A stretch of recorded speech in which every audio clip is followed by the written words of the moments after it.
I wonder if you have discovered any kind of pattern, anyone who teaches you to take a white blade empty-handed.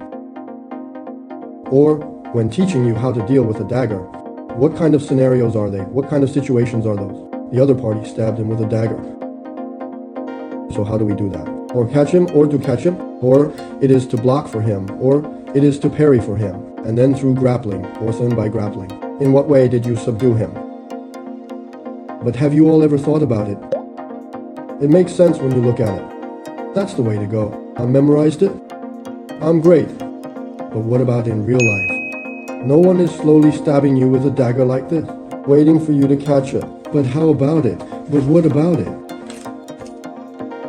Or attack you at such a very fast speed.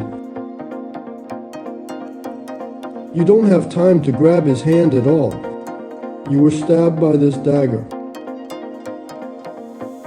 The deterrent is too scared to move.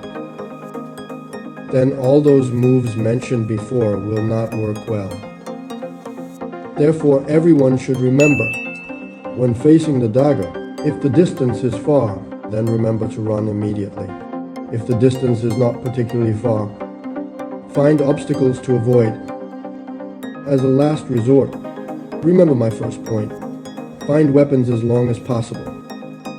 Stick, big broom, or what about items like chairs, or how about objects such as chairs, to fight the dagger? This is the most correct. So what if there are no these things? So what should we do if there are no these things? Remember, those empty-handed grabbing of white blades and those moves. You can use, but remember, it must be hard work before you can bring it out.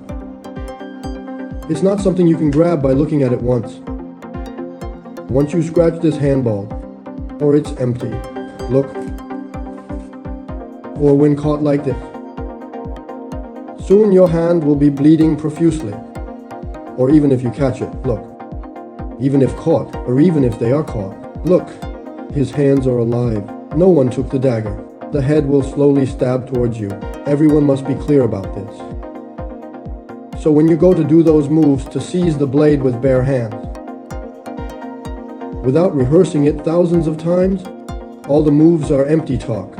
Everyone must keep this in mind. All of you must remember this. Then remember what I said before. As much as possible, to slap this dagger over the outside of the back of his hand. The way you scurry to this dead end of your opponent's body. This is the best way to protect yourself. What other key points are there? What kind of key point is there? When you hold this short stick or other weapons to attack the opponent's dagger, it's not like this stick. Once the other party is not seriously injured, you are very close to him. He will still stab you. So, to shoot down his armed hand first, try to shoot down his armed hand first, and then go and attack him, or then go to attack him. This is also a very important point for dagger self-defense.